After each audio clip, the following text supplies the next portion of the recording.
енді сынға ұшырап қалуымыз мүмкін, өйткені құлаққа үйреншікті болып қалған лирикалық бағыттағы әнді біз рок жанрына ауыстырдық. Сәл пәл ғана. Енді өзім рокты бұрын сонда айтып көрмеген, өте қиын, шыны керек.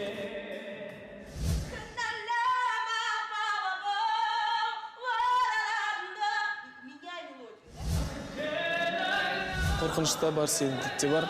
Енді әр әншінің бойында сахнаға шығар алдында қорқыныш, үрей сезім болып тұру керек. Егер ол сезім болмаса, сенің әнге деген шығарайын деп тұрған шығармаңа деген жауапкершілігінің асығы. Ертеңгі күні сол дайындалғанды сахнаға алып шыға аламын ба деген үрейлер әрине бар, оны мойындаймыз. Өзіміздің күш-жігерімізді, бойымызды жинап, өнерімізді көрсетуге тырысамыз енді.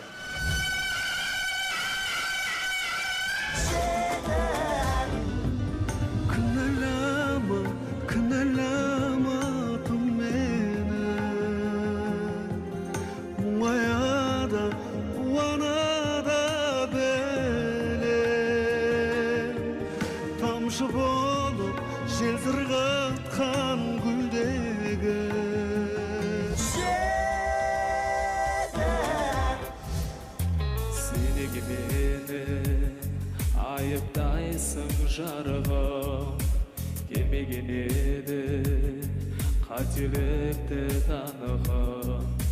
Пендеге енді бұйрық етсе тәңірім, қабыл алар тағдыр әмірі.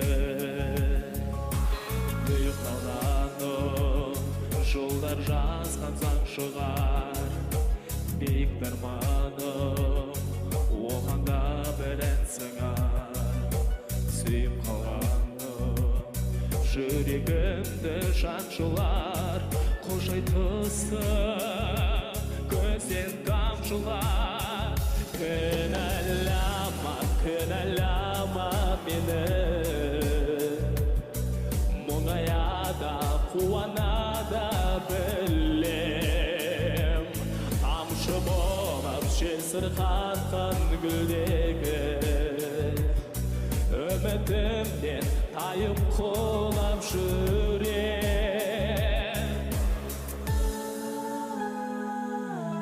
Өмірменің сұрақтардан қоралған, көңілімде бол, онсыз өмір сүре алмай.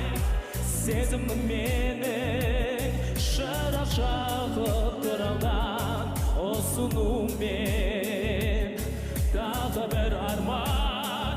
Кінәлама, кінәлама мені, мұңаяда қуанада білем. Тамшы болып жесір қатқан гүлдегі,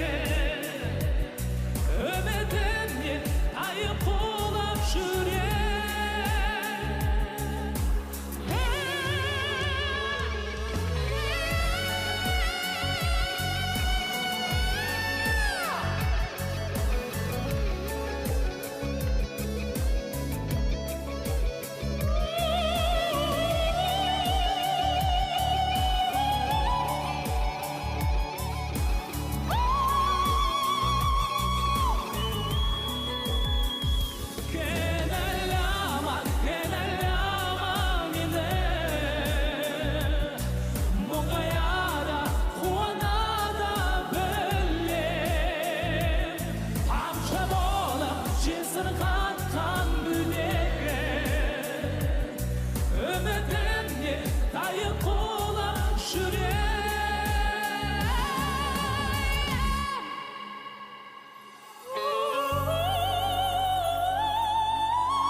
Бұл ән дауысыңа сай ма?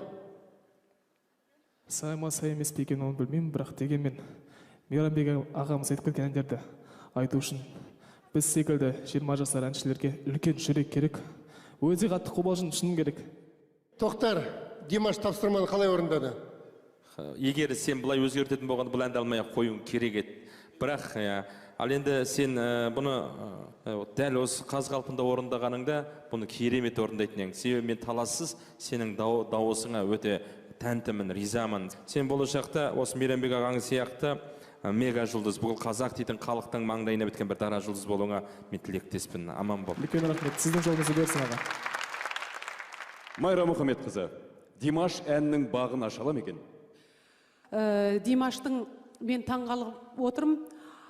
Бір әннің ішінде 3 түрлі дауыспенен, бірінші эстрада, екінші қоңыр, кульминацияға жоғарылап отырып, контральто, Ерік Құрманғалиев қайтадан ортамызға келгендей, бұл еркек әншілердің ішінде мынандай дауыспен ол Құдайдың берген талантты. Бұл екінің бірінің дауысы ондай бола бермейді. Өте тамаша. Алла бұйырса, алдыңғы уақытта Димашпен мен дуэт айтам. Енді ұйықтай алмаймын бүгін түнде мен. Міне. Үлкен рахмет. Бәлкім қазір айтармыз. Димаш өзі қандай әнді білесің? Мен соған қосылайын онда. Дойди дода дейікші. Дойди дода дейікші. Қачастым қаламалап сізге ерген жүзің бар 17-ші айдай көрген есіме сен түскенде беу қарағым қозғайсың қаты қалғандай іштің дерті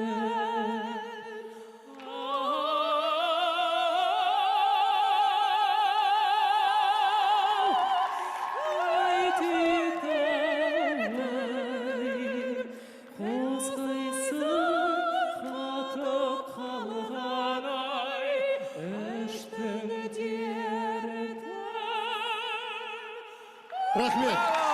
Рахмет. Міне. Нағыз өнер, нағыз шеберлік деп осыны айтады.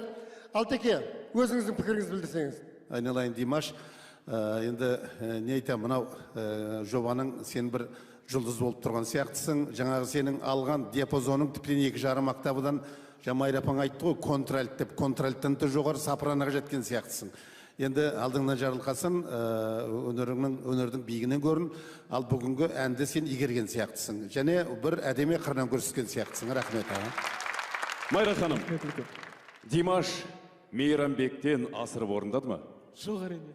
Әнді сен Димашса орындадың. Жалпы бұл жобаның мақсаты мен байқағанымша ұқсамау керек, өзіңше орындау керек. Сен сол талаптың барлығын орындадың. Бірақ бұл жерде Мейрамбекпен салыстырудың керегі жоқ. Мейрамбек ол мүлде басқадай орындаған, Димаш өзінше орындады. Рахмет, Майра ханым, пікіріңізге рахмет. Үлкен рахмет. Сұлтана ханым, Димаш көптеген байқауларға қатысқан жігіт. Бұл байқауда оның жеңіске жетуге мүмкіндігі бар ма?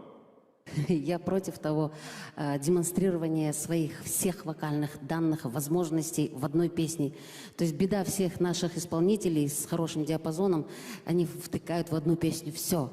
Я бы еще к тому перечисленному, да, контральт, сопрано, микстон, фальцет, да, рейк, хрип и так далее. Ты все, что мог, воткнул в одну песню. Именно поэтому песня, она просто затерялась. Непонятно стало, о чем ты поешь.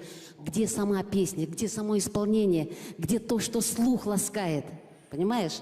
Вот этого всего не было. Только поэтому вот я бы тебе сказала бы, что это плохо. Рахмет.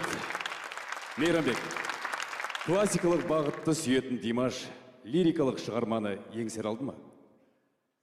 Білмеймін, мен мына кінәламаны қалай баға беретінен халық береді ғой. Дегенмен Димашқа бүгін құтты болсын айтуға болатын шығар. Димаштың ең бүгін жеңісі болды. Құдай қаласа Майра апамыздың өзі дуэт айтамын деп отыр. Сондықтан бұл үлкен тарих, бұл үлкен естелік. Бұл болсын да орында. Үлкен рахмет. Рахмет, Мейрамбек. Қазақ елінде ғана емес, бүкіл бірнеше мемлекеттерге танымал, бүкіл бірнеше мемлекеттердің сүйікті әншісінен алған адамның репертуарынан ән ету өте қиын екен.